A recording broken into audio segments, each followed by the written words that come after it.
நமச்சிவாயம். ஜெயவிநாயகர்.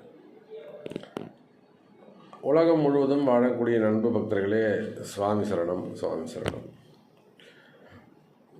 ஒவ்வொரு வருஷமும் புது வருஷம் நமக்கு நல்லா இருக்கணும், அந்த வருஷம் முழுவதும் நமக்கு சிறப்பாக இருக்கணும், எந்த கஷ்டமும் இருக்கக்கூடாது அப்படின்னு சொல்லிட்டு எத்தனை பூஜைகள், எத்தனை வழிபாடுகள், எத்தனை விரதங்கள் நாம் வாழ்க்கையில் இருந்தாலும் வருஷத்தில் ஒரு முறை ஐயப்பனுக்கு நாம் பூஜை செய்வது வழக்கம். அதன்படி இந்த வருஷம் 9ஆம் ஆண்டு விழா ஐயப்பன் பூஜை, 9ஆம் ஆண்டு விழா மலர் பூஜை, நெய் அபிஷேகம். எப்போவுமே ஒரு பூஜையை ஸ்டார்ட் பண்ணுறது கஷ்டம். அதை ஸ்டார்ட் பண்ணிட்டோம்னா அதை கண்டினியூவாக கொண்டு போகிறதுங்கிறது ஐயப்பனுடைய அனுகிரகம் தான், தெய்வ அனுகூலம் தான். அதுக்கப்புறம் அவர் எத்தனை வருஷம் அவர் நடத்திக்கிறாரோ அது அவர் கையில் தான் இருக்குது, நம்ம கையில் ஒன்றும் இல்லை. ஏன்னா அதை செய்ய செய்ய செய்ய நிறைய இடர்பாடுகள் ஏற்படும். அவ்வளோ சீக்கிரமாக எளிமையாக நம்ம அதை செஞ்சிட முடியாது. அப்படியாக இந்த வருஷம் 9ஆம் ஆண்டு ஐயப்பன் பூஜை பல தடைகளை கடந்து நம்ம அதை செய்கிறோம். ஐயப்பன் நமக்கு உத்தரவு கொடுத்துருக்குறான். நாமளும் ஐயப்பனை விடுறதில்ல, ஐயப்பனும் நம்மளை விடுறதில்லை.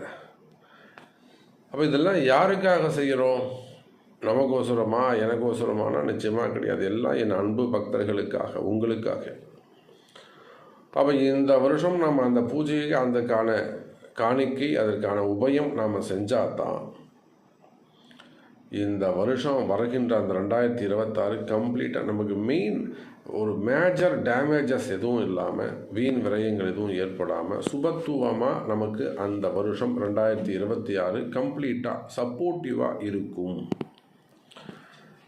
ஸோ இதுதான் நம்ம, ஏன்னா இந்த டிசம்பர் லாஸ்ட்டில் தான் நம்ம வைக்கிற பழக்கமே. 25க்கு மேலே தான் நான் பூஜையை வைப்பேன். அப்போ தான் என்னுடைய பக்தர்களுக்கு நான் ஒரு ஹாப்பி நியூ இயர் சொல்லி ஒரு பிரசாத பை என்னால் கையில் கொடுக்க முடியும் அப்படின்னு சொல்லிட்டு.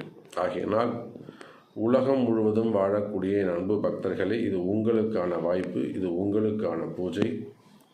யாரெல்லாம் வருஷா வருஷம் என்ன செய்கிறீங்களோ நீங்கள் தான் எனக்கு ஞாபகப்படுத்தும். சாமி, இன்னும் நீங்கள் என்கிட்ட கேட்கவே இல்லையே, சாமி இன்னும் நீங்கள் எனக்கு கால் பண்ணவே இல்லையே அப்படின்னு நீங்கள் எனக்கு கால் செய்து, ஃபோன் செய்து ஞாபகப்படுத்துங்க.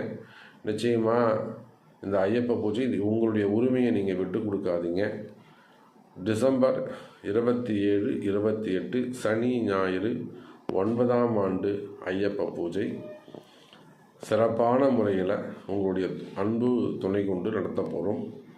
வாருங்கள், ஐயனின் அருளை பெறுவோம். Happy new